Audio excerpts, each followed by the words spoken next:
Welcome to my channel UI anime पे। आज हम बात करेंगे गैप्रयुंग किम की मौत और इस मिस्टीरियस शख्स के बारे में। सबसे पहले हम जान लेते हैं कैसे गैप्रयुंग किम की आई मौत हुई और किन किन लोगों का इसमें हाथ था।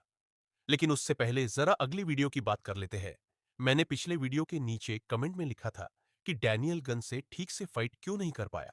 अगर आपने पिछली वीडियो नहीं देखी है तो उसका लिंक डिस्क्रिप्शन में दिया गया है। इसका एक और कारण हो सकता है, शायद यूजीन ने लिटिल डैनियल को पहले ही बता दिया हो कि उसने हजारों लोगों को, अपने सारे वर्कर्स और पूरे सेकंड जनरेशन को तैयार किया है। या हो सकता है डैनियल को खुद ही अंदाजा लग गया हो कि ये सभी लोग गन से लड़ने के लिए तैयार है। इसलिए उसने सोचा होगा कि अगर मैं हार भी गया तो बाकी लोग उसे रोक लेंगे। इसीलिए वो पूरी ताकत से नहीं लड़ा। लेकिन अंत में क्या हुआ ये तो हम सब जानते हैं। अब बात करते हैं इस मिस्टीरियस शख्स के बारे में।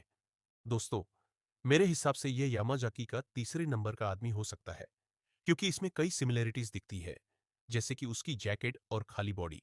मुझे तो ऐसा ही एहसास हो रहा है। मैं पक्का तो नहीं कह सकता, लेकिन हो भी सकता है।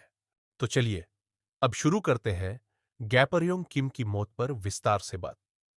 फर्स्ट पॉइंट, सबसे पहले चार्ल्स चॉय ने गैपरयोंग को उसके पुराने साथियों से अलग कर दिया होगा, जैसे जेरी का पिता और बाकी गैंग के मेंबर। सेकंड, हम सब जानते हैं कि गैब्रियल किम को दो लोगों ने मिलकर मारा था, लेकिन ऐसा नहीं था। इसमें और भी लोग शामिल हो सकते हैं। जरा सोचकर देखो, गैब्रियल कोई छोटा मोटा आदमी नहीं था। उसकी मौत पर जरूर गहरी इन्वेस्टिगेशन हुई होगी, लेकिन किसी को कुछ भी नहीं मिला।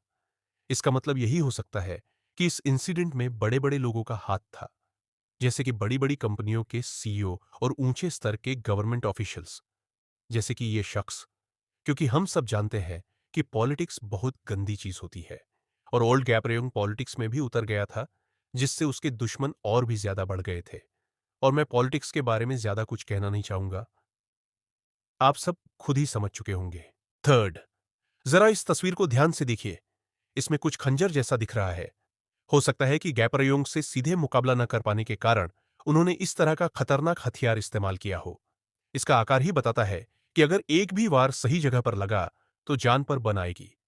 अब कुछ लोग कहेंगे कि गैपरयोंग का शरीर बहुत मजबूत था, लेकिन जरा सोचिए, अब वह बूढ़ा और मोटा हो चुका था, तो एक वार पेट पर लग गया होगा, जिससे बहुत नुकसान हुआ होगा। और हो सकता है कि आखिर में किताई किम ने उस पर कुल्हाड़ी चला दी हो। चार, शायद किसी ने पहले ही पीछे से वार करके गैपरयोंग को घायल कर दिया हो। पांच, मुझे लगता है कि चार्ल्स चॉय का असली प्लान यह था कि गैपरयोंग के हाथ पैर काटकर उसे जिंदगी भर के लिए बिस्तर पर डाल दे।